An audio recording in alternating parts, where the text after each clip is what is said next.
Hi, Cecelia. Hi, how are you? I am doing okay. How are you doing?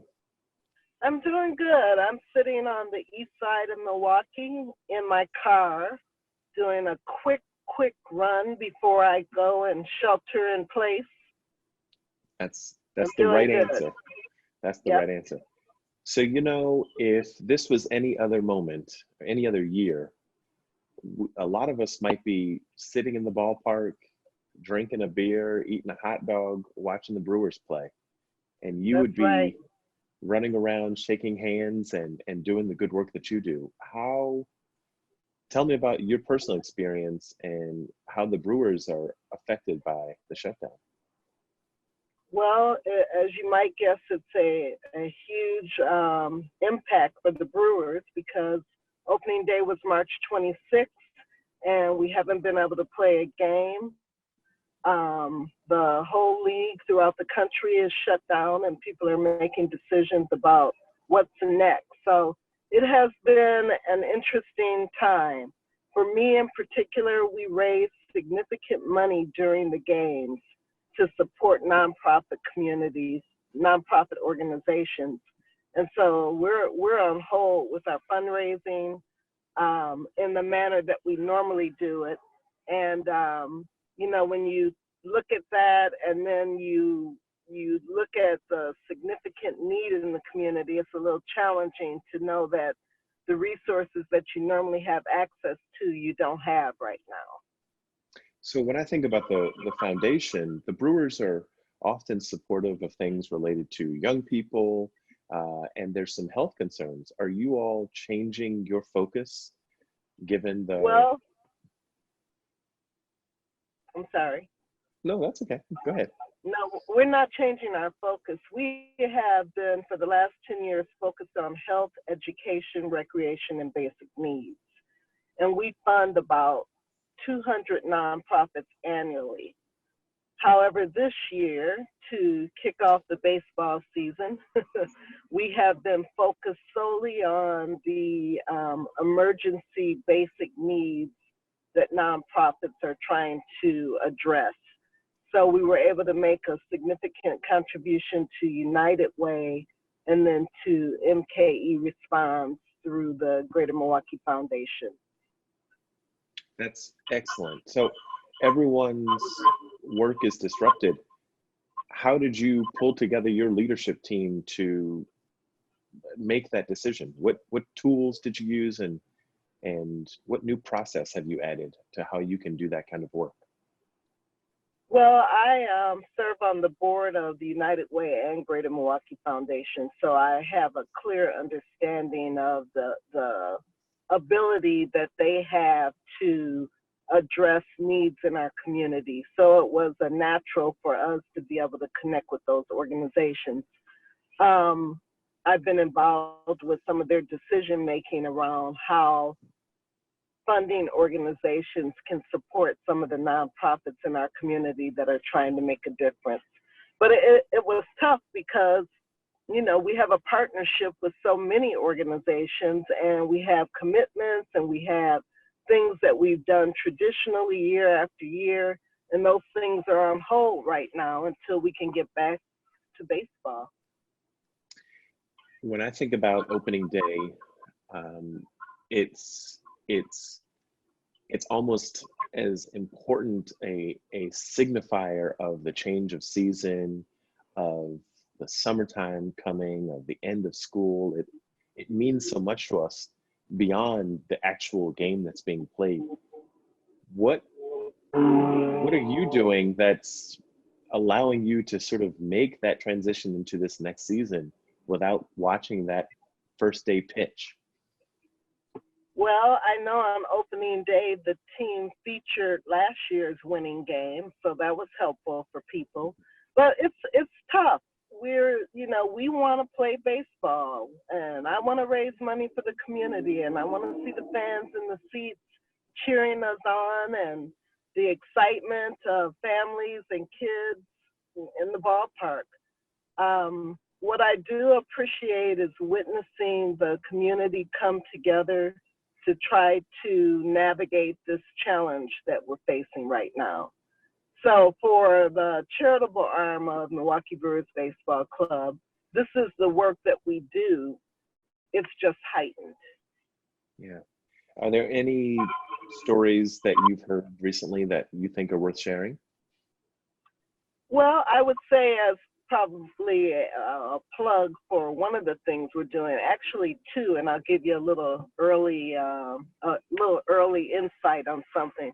But we kicked off our Drive for Charity because we know that small gifts add up. If you recall, we do the 50-50 raffle, and we sell $2 raffle tickets, and last year we're able to sell about $2.6 million in raffle tickets. And so for the Drive for Charity, which we just kicked off as a virtual online drive, we're asking people for a $10 gift with the hopes that we can at least generate $100,000 for these two funds. I'm happy to say we're halfway there. The other thing, in probably the next day, we're going to launch an opportunity for people to buy a very meaningful t-shirt that features our social distancing logo. I'm not sure if you've seen it, but it separates the ball and the glove and tells people that, you know, we want to hit this out of the park, so we need to practice the safe habits and social distance so we can get back on the field. And the net proceeds from that will help with emergency needs as well. That sounds excellent, and we always appreciate hearing things before the public does. Yep. So you have, in this moment, a private audience with your GMC member peers. What's the thing that you want them to know, and what would you want to ask of them to help lead the way out of this crisis? What I want them to know is that I appreciate them. I hope that their families and they are safe and practicing all of the recommendations that they're telling us to practice, because I look forward to seeing everyone back at a GMC meeting, putting our heads together, trying to figure out how to address challenges in our community. But the one thing that I've noticed that I think is something, a seed that I would like to plant, and that is this whole issue of the differences and the disparities among our communities. And I think it's important to be aware of the impact that this virus is having throughout our community. When I look at myself, as I said in the beginning, I'm sitting here on the east side. I'm getting ready to get a burrito from Beans and Barley and go back home and, you know, do a little home office. But there are people out here that are really struggling. And I think it's easy to stay safe at home, to be comfortable with our family, get a little antsy because we can't get out and do what we want to do. But there are some people that are really challenged. And this virus has highlighted a lot of the disparities in our community that we have got to roll our sleeves up and work on when we get beyond this. So that's what I would say. I think you raise a number of very important points. I don't think this crisis has created any of those disparities, but certainly it has shined a light on some things that we've been not paying enough attention to for a long time. So it's my sense that the needs are often overwhelming to people, and they need just a simple step to get engaged. You have any thoughts on that? I mean, I assume you'll allow us to share the links to the sites that you're building and to places where we can buy our own shirts, but what are the small steps that people can make to be a contributor?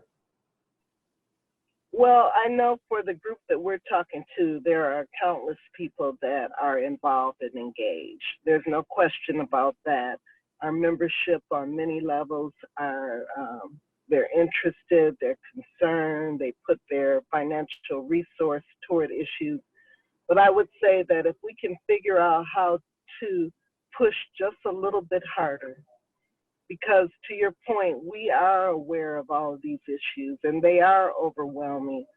But if we can't get our arms around this, this is the kind of thing that ultimately can change the way we live and impact the life that we want to create for ourselves.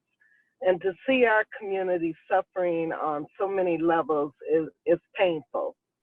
And so I guess my hope is that we can muster up the energy to push a little harder, to be focused, to not be afraid to tackle the tough issues and have a breakthrough for a change. It's heartbreaking to acknowledge that we know all these issues exist. They've existed for a long time. And there would be nothing more amazing to me than to see our community just decide we're going to do something different, and we're going to push, and we're going to change the experience that people throughout our community are having so that we can be the city that we really want to be. I love that. So I'm gonna ask you to make a prediction.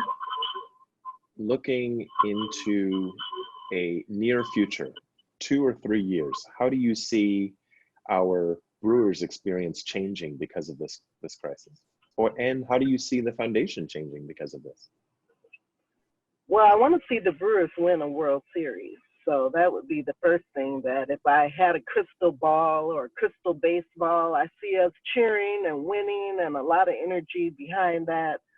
I think that the foundation will continue to do good work.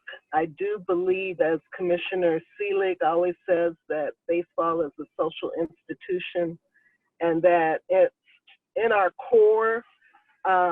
We want to be engaged and we want to make a difference. And so from that standpoint, I don't know that we'll change. I love our mission. We harness the pride, passion, and commitment of our fans, our players, and other supporters to positively impact the community. And that's what I want us to continue to do. And we'll really be able to do it well if we can win that World Series. Let's just agree that we're going to win. We'll take care of that. I love that. I love it. So I want to ask about Go Brewers.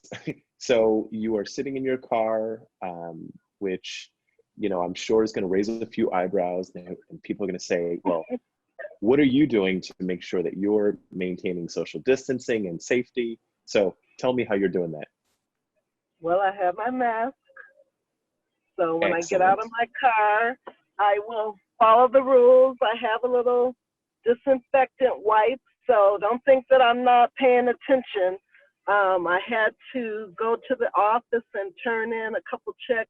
We've been getting checks from people who just say they want to help, and so I have to make sure those checks get in the bank. But I'm just about following the rules so that we can flatten this curve and we can get back to curveballs and knocking them out of the park. I love it. You've got a wonderful energy. I'm going to invite you to finish our conversation with something positive, something hopeful that you want to share with your peers. What would that be? Well, one of the things that just comes to mind right now, since you caught me off guard with that one, but I really love what people are doing for others. I watched a clip of one of our players reading to their kids, and they videotaped it and put it on our website so that other people could enjoy that experience. And I know that there are people throughout our organization and throughout the community that are looking for ways to help us manage through this process. And it's heartwarming, and I appreciate it. And I hope we can turn the corner soon and get back to some level of normalcy. I love that. I think that's a great way for us to end this conversation. Cecelia Gore, thank you so much for spending a few minutes with me. I hope you stay safe, and I look forward to seeing you face to face soon. All right. Thank you very much. Take care. Stay safe and healthy. Okay, bye-bye. Bye-bye.